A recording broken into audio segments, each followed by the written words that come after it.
my hands.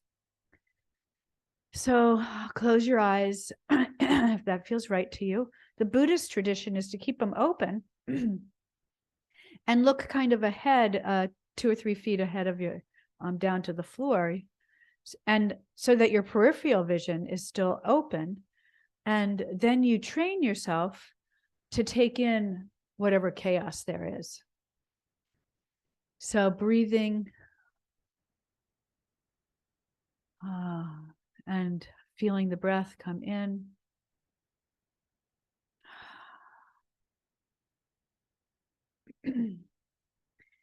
I'm bringing my thumb and pointer finger together in what's called the Gyan Mudra, which is for mental clarity. And with the breath, I'm finding gratitude, which is my true nature. You know, gratitude is who we really are.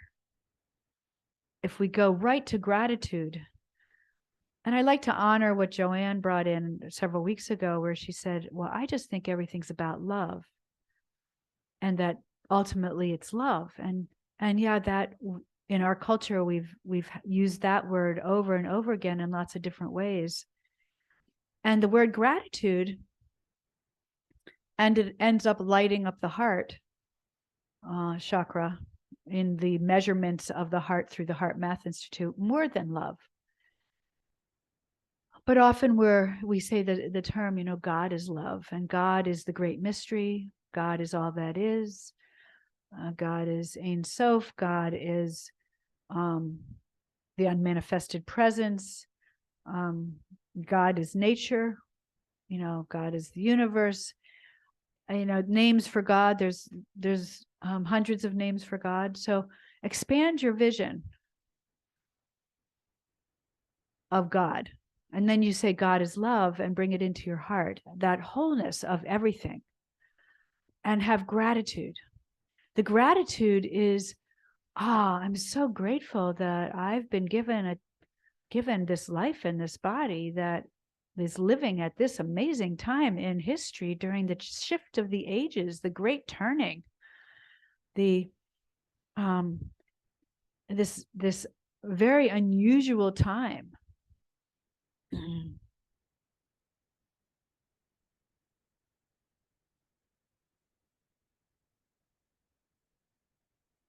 And with that, we are experiencing many changes that can bring forward that word fear. And we now know that we're wired naturally with the fight flight response to run away from the tiger. And we want to be grateful for that.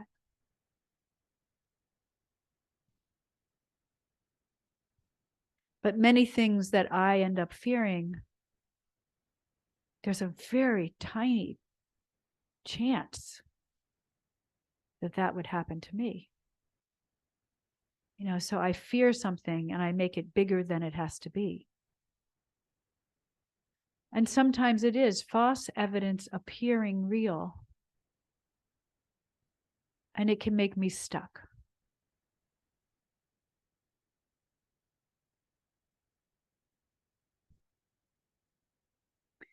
So the words we brought forward this morning, you know, stuck. You know, stuck, maybe spinning our wheels, maybe waiting till spring, you know, wanting to have the new birthing. Perhaps waiting for warmth in the colder climates. And many spiritual teachers will say, give up waiting. Come back to the present.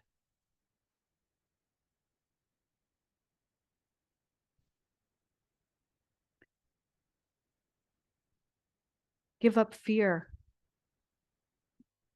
Is anything wrong with the present moment? staying in the present moment.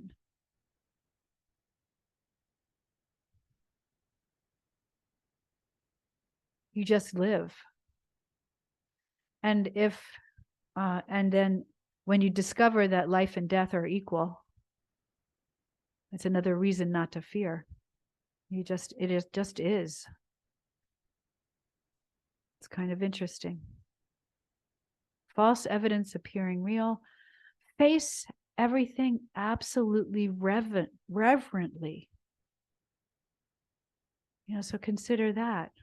Face everything absolutely as though you were just being in gratitude and embracing all that is as this miracle.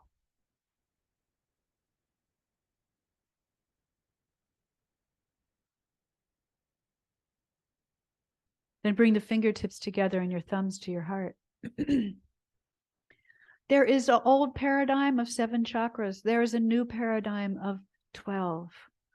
We are going through a real time of shifting from the energies of the old millennia, the old times to new times. We're barely into the 21st century.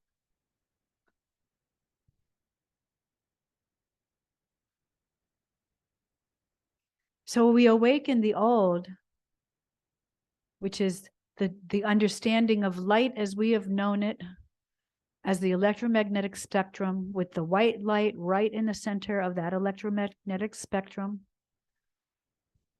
And that white light breaks into the rainbow, and we're considered the rainbow. And they measured this through all sorts of different technologies that have shown our colors. We can see the colors coming out of our body through technologies. So wake up to the rainbow. Then bring your thumbs to the third eye and welcome to the new us. Inspiration, imagination, intuition, and integration. And within those 4 eyes, they represent hundreds of different sensory perceptions that we've never recognized as we are taught about the sensory perceptions. That's the deep, dark indigo blue into the pineal, the pituitary, the hypothalamus and hippocampus that are changing as they're the control centers of changing our brains. So working with the brain to the heart, there's a constant movement of energy between the two. There's a nervous system in your heart and there's a nervous system in your brain. And these are constantly talking to each other. So from your heart, hold the place of gratitude, love, peace, harmony, and uplift the feminine to help Mother Earth be the Mother Earth that we know. And then tap the top of your head to know that if we could open up the crown of our head, imagine that we just have this energy body, open up the crown and shine all the other chakras. And their colors: aquamarine, magenta, gold, peach, and opal, all up above our crown. Into the aura also. The aura, you can see we have 7 layers that we've always worked with of this aura. Now there's 12. It's because of this vibrational energy where we shifted from the third, working with 3 dimensions, to 5, or 5 energies, or 5 openings. It's a whole, language is working with this whole shift of the ages, or the great turning, or other names you might have for it. Then hands to the heart and bow in reverence to bring forward that understanding of face everything absolutely reverently. What does it do when you close your eyes and bow your head? How do you feel? You're in prayer position. It's also namaste. I honor me. I honor this incredible experience of aliveness. I have such gratitude. And then I honor you. And I honor all of you for coming, for who come to this call, so that we have a little circle of women that make us even more powerful together than we are alone. And we can touch all others in our circles of women. So each one of you know you have circles of women that you admire, people who maybe you never even met, and we can bring Kamala Harris right into our hearts in that circle of wise women in Congress. I see them all.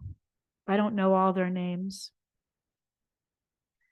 And we know we had, such a wise woman as Speaker of the House for so long. So honoring her, honoring the women who have been courageous enough to be in a very patriarchal system,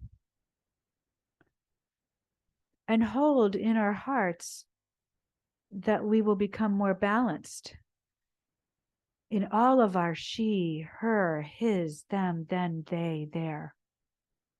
That the pronouns matter because we need to embrace people, humans, in their own humanity, of however they find their way to express exactly who they are. Then take a deep breath in and send that prayer out as you lengthen out your arms. Shake out the hands, shake them above your head, shake them down below, depending on where you are. Undo from that posture that we just had, if depending on whether you were seated, lying down, using any props. Roll the ankles. Roll the ankles. Point and flex the feet. These bodies are the old paradigm is to understand how limited we are. The new paradigm is we're unlimited. What we bring into our consciousness goes out. So if you're not down there already, come down to the floor. We'll do all of our little warm-ups that we always do. Pull the knees in, roll the knees in a circle. And one of the purposes of yoga is the unity of ourselves: physical, emotional, spiritual, intellectual, relational. And as the world changes, in order to get unstuck from whatever circles, as you change directions with the circle of the knees, this is a simple representation of starting at the base of the spine and honoring the body as a vessel for the spirit, the physical form as a vessel for all the other parts of the self. And then pull the knees in and make yourself small.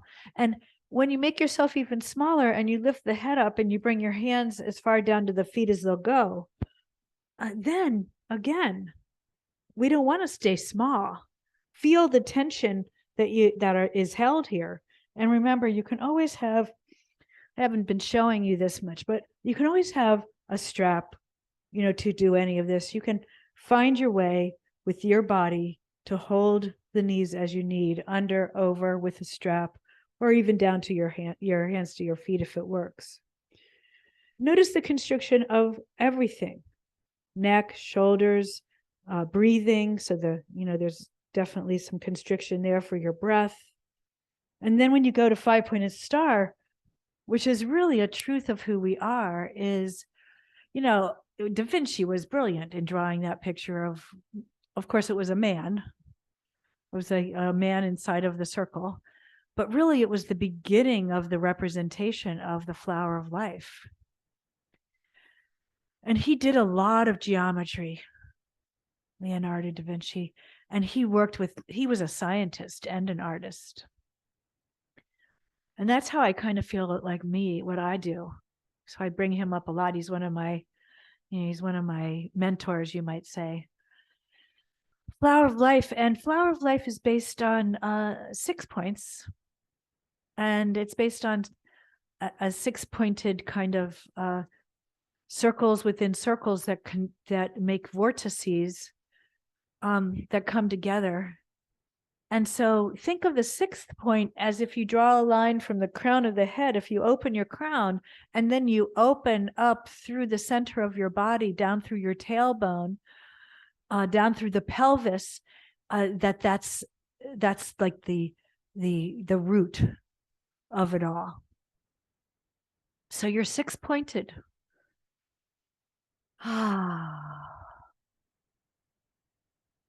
There's a meditation that perhaps we'll do one day as I've got to get the written form of it, but it's called the Merkaba, which is based on 2 tetrahedrons.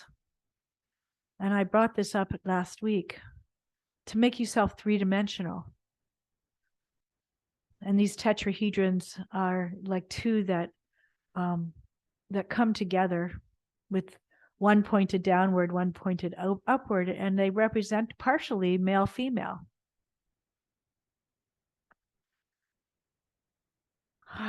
More on that later. So just feel the support of the earth here and draw earth energy up through the belly button, navel radiation right through that belly button into that solar plexus to spread it out as a sun. The new solar chakras, they're all solar now. They're all suns. They're not vortices. Then bring the feet flat on the floor and hands by your sides. And you can, again, prepare yourself for either restorative yoga with a block maybe, and have a strap and a block available, or fitness yoga, or just vinyasa yoga, any one of them, bringing yourself up into the bridge. So the affirmation, old affirmation for the bridge is, I let life in. So just for a moment, I brought the block underneath and I'm going, I let life in. I let it in with all my heart and soul open to receive. And then I want to put it into motion. Inhale up and exhale down. Now you can keep it in stillness with a block. You can hold the posture. I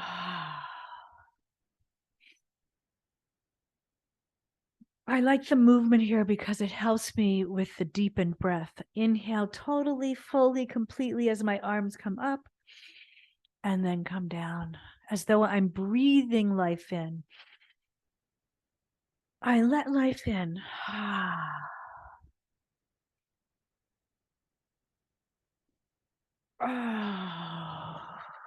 Now you could make sounds like I'm making.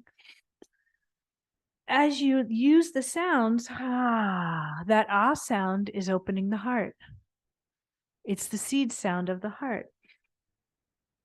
You could go to any sound and you're working with the chakras. Every chakra has a sound. Every chakra has a note. It's based on it's mostly based on the C scale, but not completely, because you'll get the F sharp in there and the B flat. It's music. Music is vibration. Music is healing. The next time you come up, hold yourself up there and feel it. I'm resting my arms above my head. It's good for relaxing the shoulders. And I'm going to press into the feet to strengthen the glutes, because I always need those glutes strengthened. Do you? So then you ask yourself the question, what happens to the strengthening of the glutes? What happens to the quads and the hamstrings? How are you working with the knees? How do you feel the feet? What are you feeling when you do this? And then hold the posture for a moment. Pause. What happens in stillness? Bring the arms down by your sides. Pause. Walk in space. Just walk in place, I mean. And you can kick one leg up if you want and see what that feels like.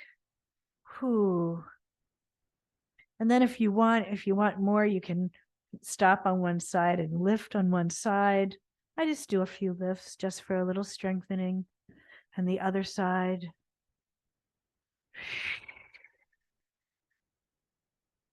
And then down, up onto your toes. And this is like one posture that has so many ways you can do it, that it represents all of life. It represents face everything absolutely reverently.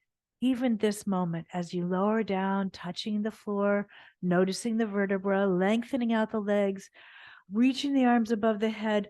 I am that I am, and I am my I am presence, and I'm at one with all that is. And I'm at one with every human on the planet because I am part of one humanity. Hold the breath and stretch as though you could take that, make a circle with each one of our straight bodies and go around the world, touching all beings, and then relax. So use that imagination. Feel it. Be it. No fear. Fearlessly going through every single day, every moment, every choice. Making the choices fearlessly that are going to, whatever keeps coming out, you can usually tell if it keeps coming back around and around and around and around, it knows, it's either not the time yet or that there's something holding you back. And it could be that word, fear. False evidence appearing real. Then put the feet flat on the floor. And drop the knees side to side. The routine can be the same, or you can make it different every time. We're going to do a few things we haven't done in a while today.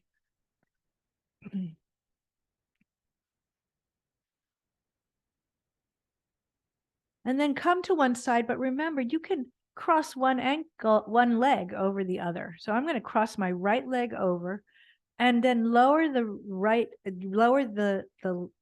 left leg with the right leg on top of it down to one side. Bring my hands down in a more gentle position and turn my head opposite. Now this feels a little bit strong, so I'm going to take a cushion and just put it under one hip. Now, I haven't done this before, not really. I've been doing a more gentle practice, which would be knees on top of each other, feet on top of each other, or feet apart. And also remember, you can also always use cushions, blankets, blocks, and put something between your knees.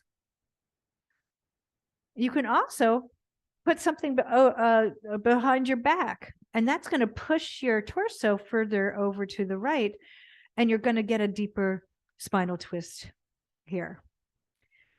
Again, every posture has probably an unlimited number of ways to do this. To remind us that we are unlimited, that this body we have can do all sorts of things that are unique to our personal body, and that our body somehow holds our story. And what would we be without the story? We would be free. That's a good one to come up with an acronym for. Free. Then, without our story, some of my spiritual people say that without your story, you are gratitude. And then over to the other side, gentle, feet apart, moderate, feet, knees, and thighs on top of each other. Take a block or a cushion. You can bring the torso over further. You can take the bottom foot and put it on top of that right knee. You can take a cushion or block and put it on the other side, helping you to be in this position. And you turn your head opposite. So it just is a representation of how one moment has so many different possibilities. that if we're fully present in the moment and aware of all the details, sounds and smells and the feeling of air on your skin and how your body touches the floor, where it touches the floor, where it doesn't touch the floor, the shape that the body makes, this physical experience becomes the universe. Then if you can go inside your body and honor everything that's going on inside and recognize, the multitude of the incredible activity. And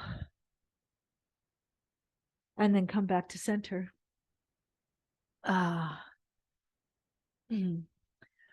just need to do a little bit of core strengthening, but today what I'm going to do is we're going to do the 100 that I've been teaching you over time. If you've been here, for that particular class. And what it is, it's pressing into the lower back. This is the first part of it, press into the lower back, and then lift the feet off the floor or bend the knees and bring the arms up. And then it's a breath pattern. It's a blow out for 3 to 5. If it doesn't work to do 5, then you do 3. And you pump your arms. So you're getting strengthening for your arms. And if your head gets tired, then take one arm behind your head. And you, so you blow out and then you suck in.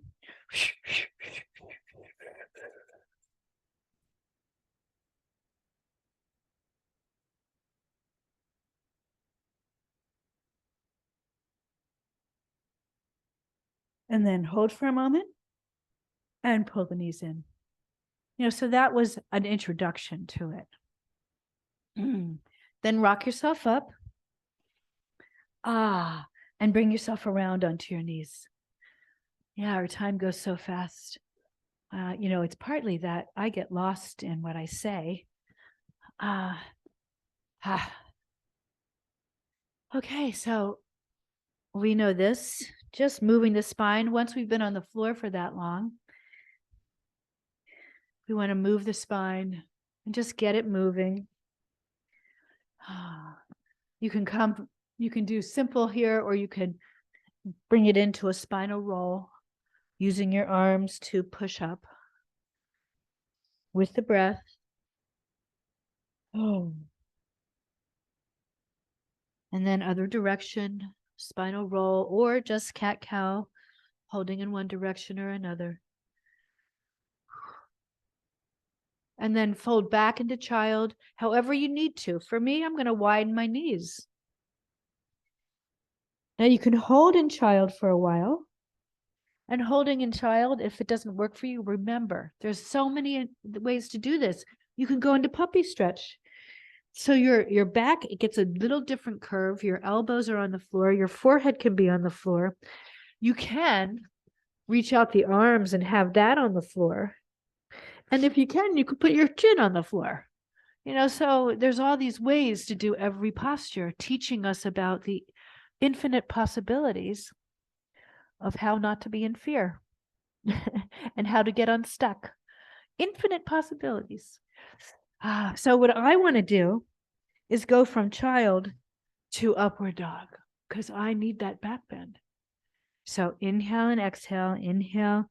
And you can stay in child if you want, and you can stay in upward dog if you want. Just holding there.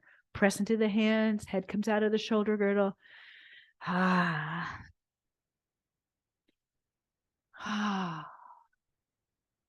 And just feel what's going on. The spine is so key to our infinite potential.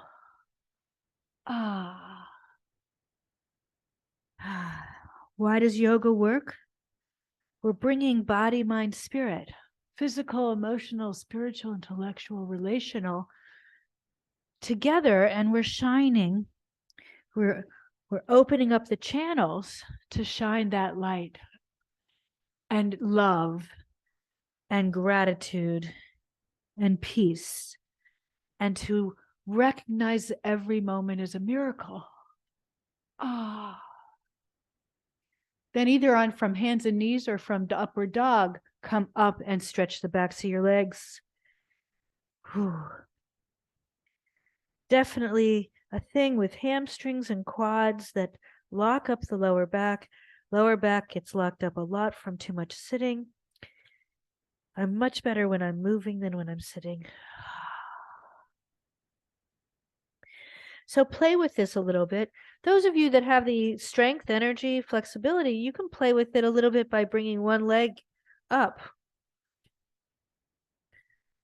and then the other leg up. You can.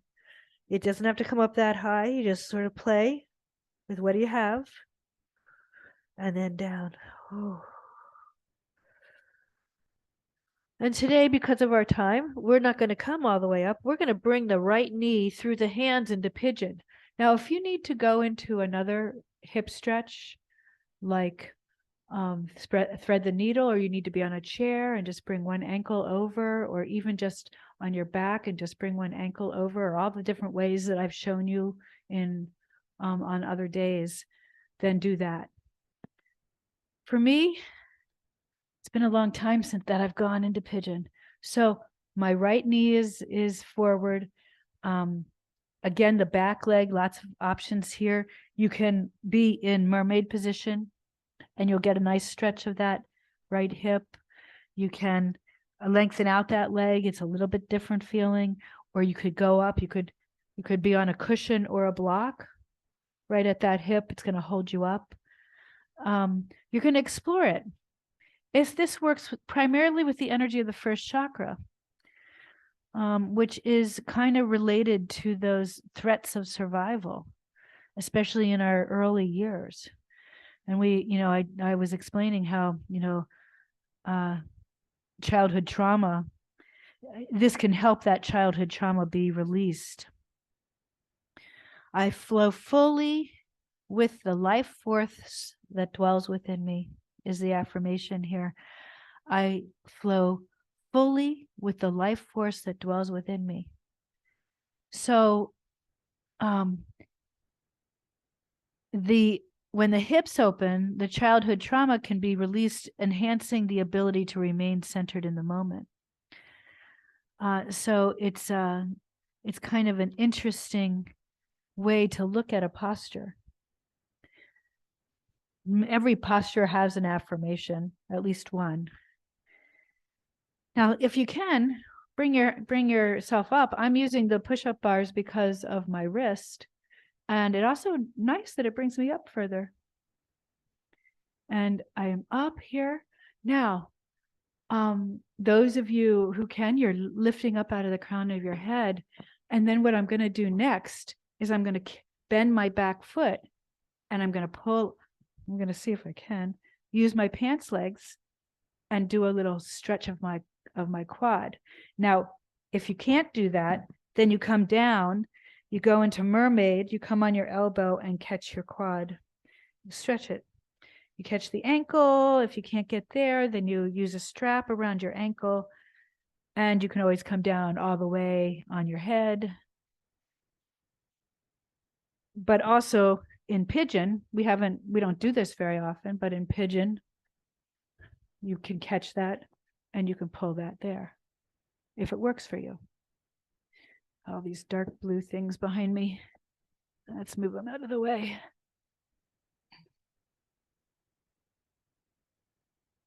Yeah. Then come back to center and come back to hands and knees, or you can tuck your toe and come up. Heel walk. Again, stretching the legs.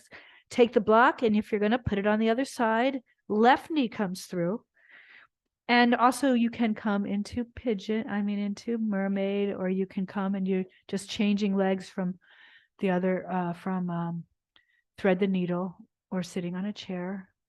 And then again, lift up, come down, take a moment. Whew.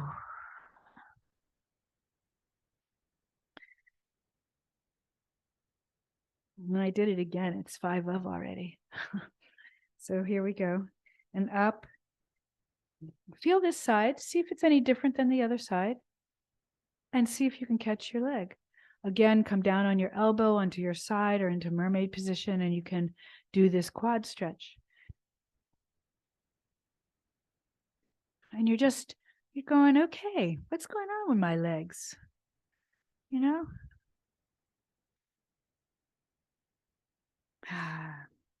And so you're just getting an idea here to know, well, do I need to do more of that stretching? Probably. Yes. And then come back to center, come all the way down, and just do that cerebral spinal fluid balancer. Mm. Mm. Feels very good. You don't push off with the hands. You're just taking those toes and jiggling the body.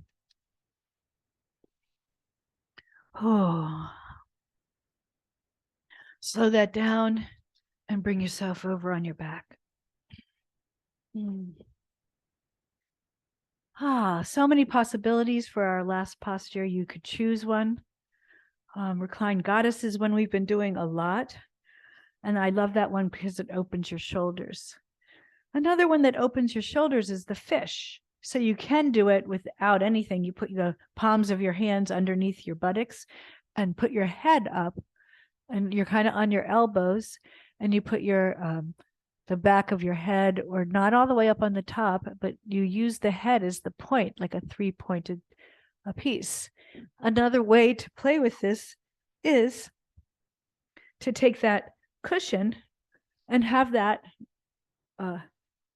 be what you're working with. And you can just open the shoulders instead of putting the head back.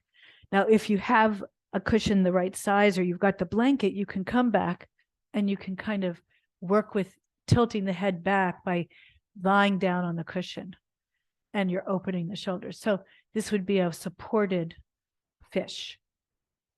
And again, another way to go is just to the support of reclined goddess, with or without.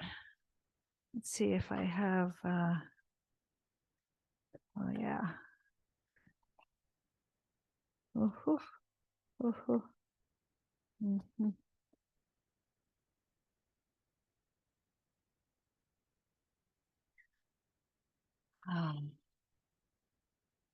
So you come to a closing posture, whatever it is. Often we put our feet up. You can put your feet up the wall. It's a great posture.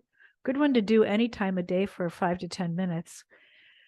It will help stretch the backs of your legs, and it gives you this understanding of the shoulder stand, a modified or a way of using shoulder stand. And the affirmation for shoulder stand is, I open to the unknown. I trust in my higher self.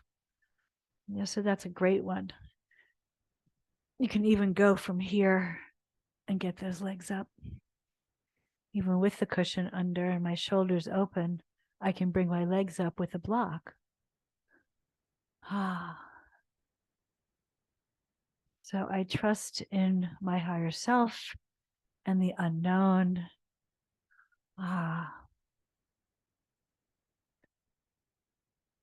So breathing, relaxing, feeling, witnessing the moment, allowing what is to be.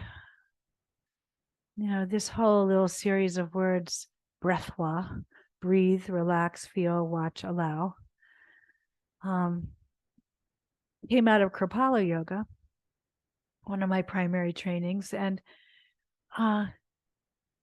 it's one I just constantly go back to. And I have it kind of in several spots in my house to remember. Breathe, relax, feel, watch, and allow.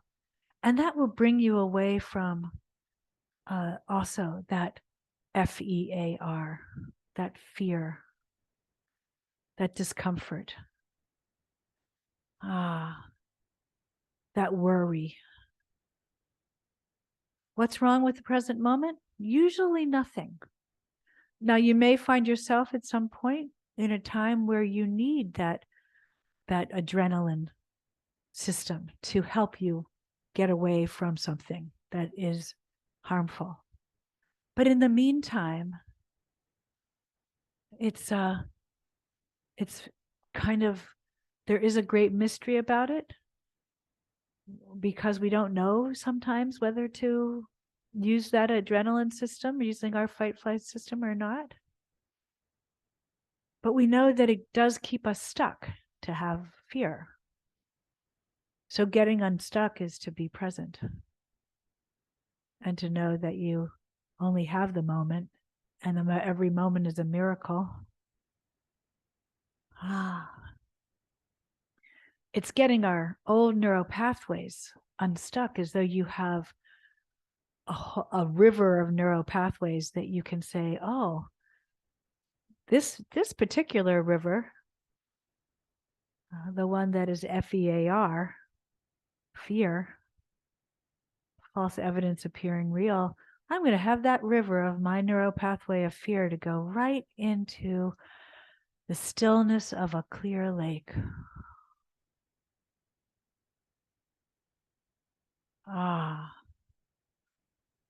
Or go out into the ocean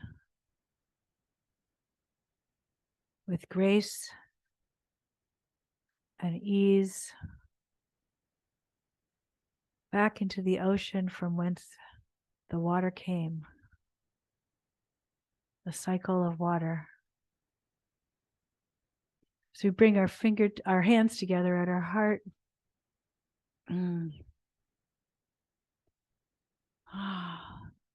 And take a moment to hold women rising, to hold the feminine power, to hold the understanding of the new acceptance of each of us as individuals,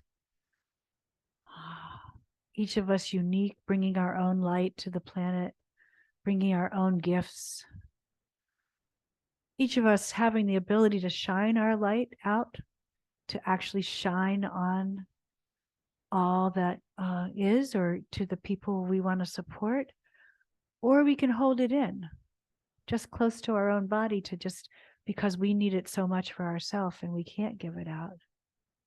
But when you give, you receive. And that is another spiritual lesson, just to know that when you give, you receive. So sending my light out to all of you, with a big heart of gratitude for all the miracles, all the amazing things that are going to happen today.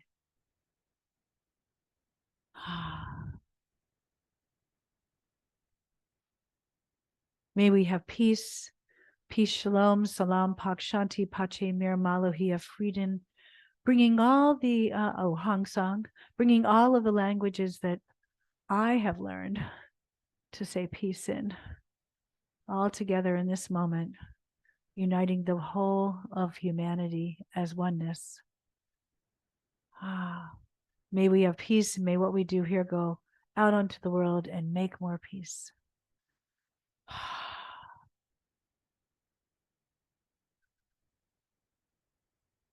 Then seeing how you release the posture, sometimes the release of whatever posture you're in feels incredibly good. You feel the flow of energy as I take out the cushion and I just release that whole posture. There's a kind of shiver, a vibration, a very shimmery kind of energetic release that goes through my whole body. Then rolling over to the side, and revisiting the fetal posture. I like to think of that I'm rewiring the neural pathways of the false evidence appearing real as I was in the womb, and then as I was born, and in my very earliest days, bringing myself up, re-nurturing myself as that infant. And